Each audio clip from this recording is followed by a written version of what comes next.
you had NATO putting its stamp of approval on what I believe is a well-thought-out, hard-headed strategy and approach to Afghanistan, but also the need to deal with the interaction between Afghanistan and Pakistan. This was not a pledging conference, and yet we already received the kinds of commitments that historically you don't see at a conference like this. And I think if you will talk to prior participants, they would tell you that what was pledged here today was significant. Let me just review.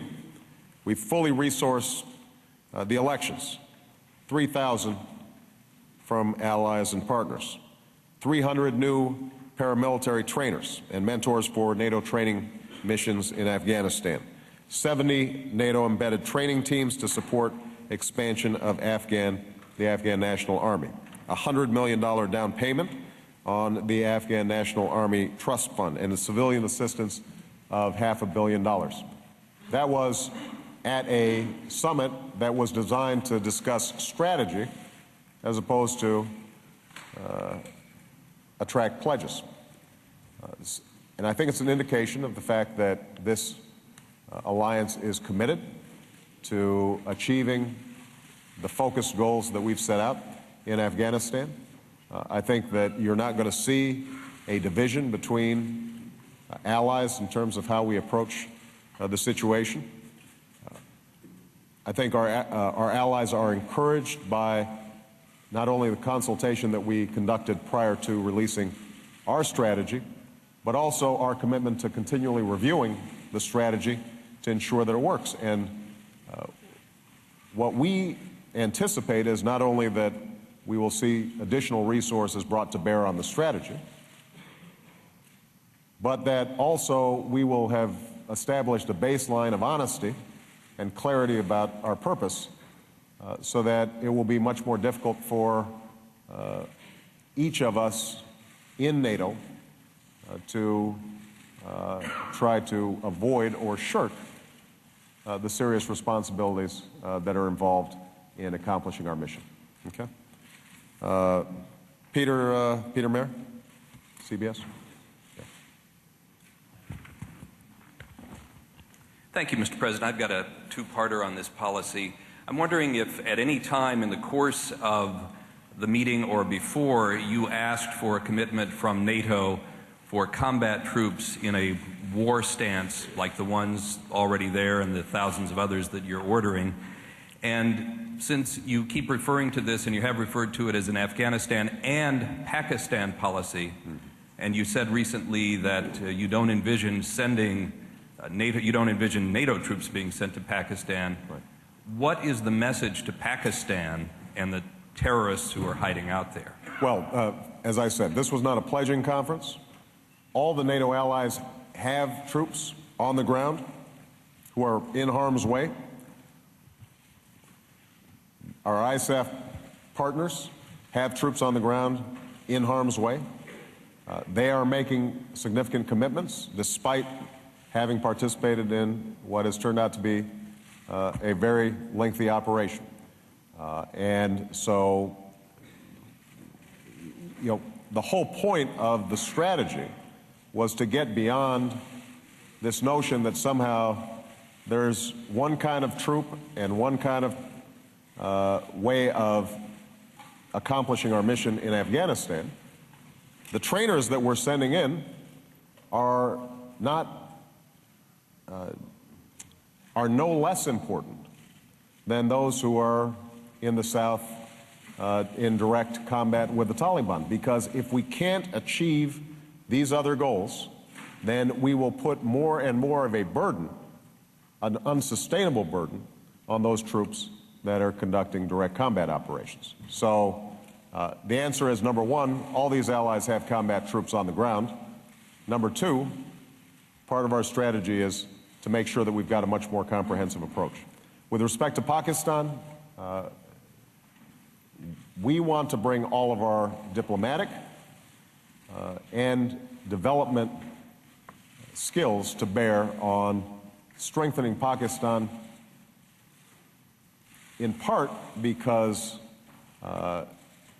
they have to have the capacity to take on al-Qaeda within their borders, but also because to the extent that we strengthen Pakistan's ability to deliver goods and services and a better life for its people, then the less the contagion of extremism in that country or in the region is likely to spread.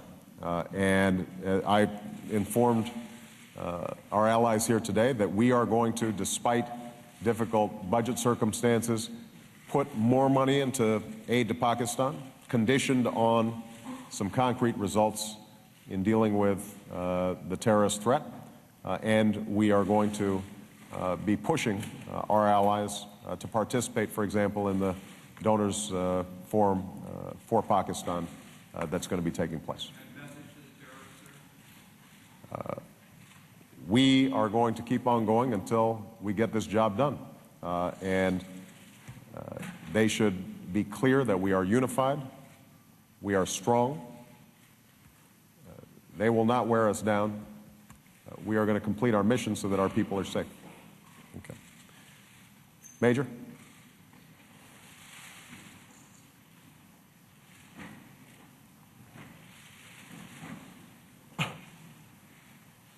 Thank you, Mr. President. Good afternoon.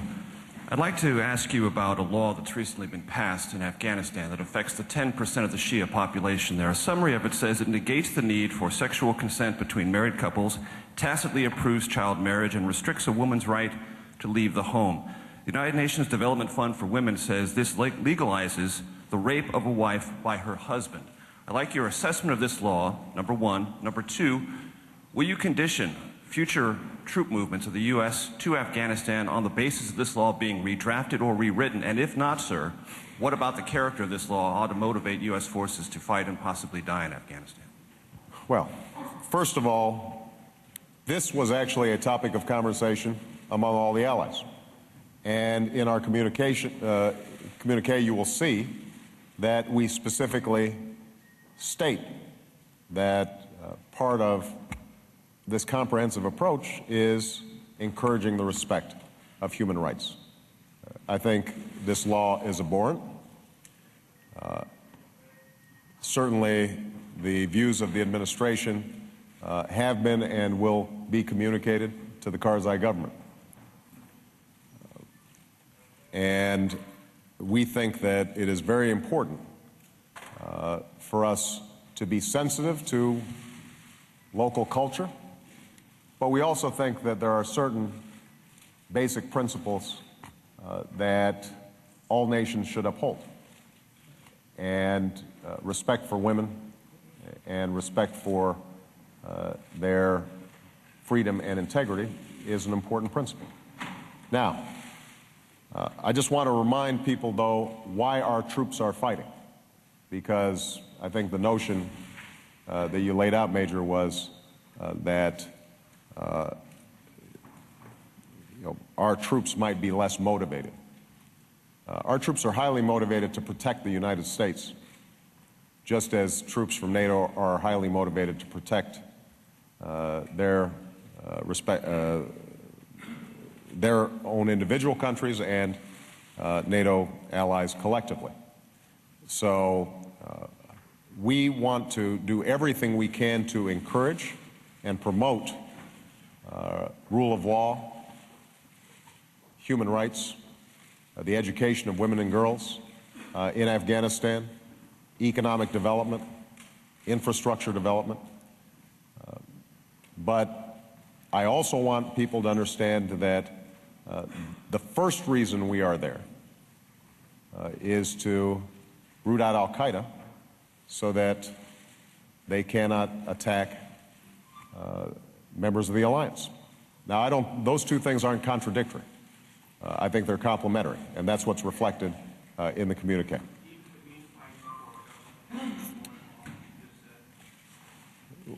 We have stated very clearly that we object to this law,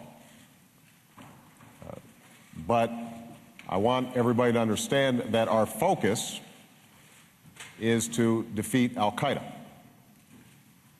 and ensure that they do not have safe havens from which they can launch attacks against the alliance. Ed Luce from the Financial Times. Thank you, Mr. President. In the context of all the multilateral activity that's been going on this week, the G20 here at NATO, and your evident enthusiasm for multilateral frameworks, to work through multilateral frameworks, could I ask you whether you subscribe, as many of your predecessors have, to the school of American exceptionalism that sees America as uniquely qualified to lead the world? Or do you have a slightly different philosophy? And if so, would you be able to elaborate on it?